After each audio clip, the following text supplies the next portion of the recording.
Namitas, pinaghahampas. Yan ang sinapit ng isang lalaking 7 taong gulang sa Zamboanga del Norte na nasawi matapos mamitas ng mangga. Batay sa investigasyon, naaktuhan ang may-ari ng puno na kumukuha ng bunga ang bata nang walang paalam. Kaya pinagpapalo ang bata ng 2x2 na merong pampako. Hawak na ng pulisya ang 55 anyos sa suspect na sinusubukan pamakunan ng pahayag. Nagbabala ang lokal na pamahalaan ng Quezon City sa publiko na huwag basta-basta magpapapasok sa bahay ng mga hindi kilala. Sa gitna po yan ang paglipana ng tinatawag na birthday cake modus. Sa isa pong insidente sa Navaliches, natangay ang hindi bababa sa 1 milyong pisong halaga ng gamit, kabilang ang mga motorsiklo at kotse. Mula po yan sa isang senior citizen at kanyang mga apo. Nagpanggap umano ang mga kawatan na may birthday cake mula sa LGU para sa mga senior citizen. Hawak na ng pulisya ang isa sa mga suspect at tinutugis ang kanyang mga kasamahan. Paglilinaw po ng Quezon City LGU, hindi ito namamahagi ng birthday cake at sa halip, nagbibigay ito ng birthday package na ipinamamahagi buwan-buwan sa pamamagitan ng mga barangay.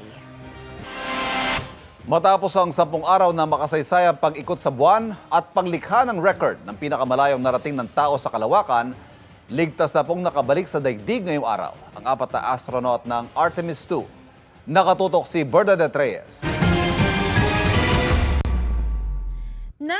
Hello World ang crew ng Artemis II sa gitna ng 10 araw na makasaysayang lunar flyby. Mula sa kalawakan, ibinahagi ni Artemis II Commander Reid Wiseman ang larawan ng daigdig. Mistulang tuldok din ang daigdig sa tabi ng buwan. Tila sumisilip naman ang daigdig sa ilang larawan na kuha ng crew mula sa buwan.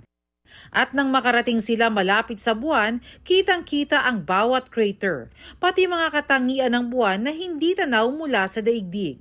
Gaya ng rings ng Orientale Basin, isa sa youngest at best preserved large impact craters. It's just so visually captivating that the Terminator is the most striking thing that I've seen so far. Ang mga larawang ito ang pamana ng crew ng Artemis II mission bago ang kanilang pagbabalik sa daigdig. Integrity, Orion is in burn attitude. Dokumentado ang mga aktibidad ng pag-uwi mula sa pagkalas ng Orion capsule mula sa service module nito. Maingat na inanggulo ang capsule para sa ligtas na pagpasok nito sa atmosphere.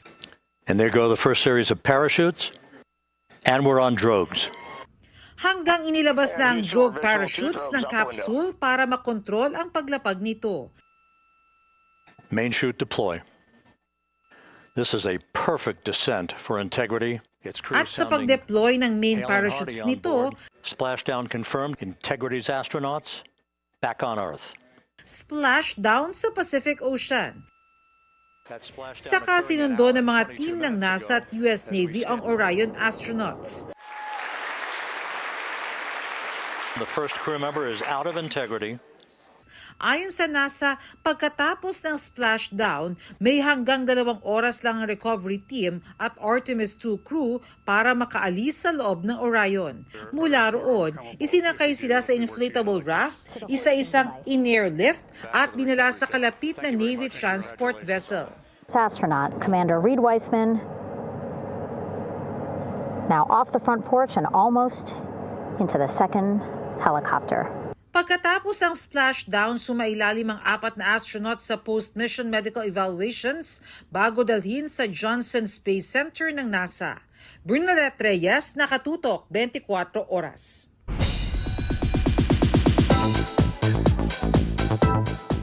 Get ready to explore kasama si Ultimate Kapuso heartthrob Miguel Tan Felix sa kanyang first solo hosting stint para sa isang upcoming travel show. Narito ang aking chika.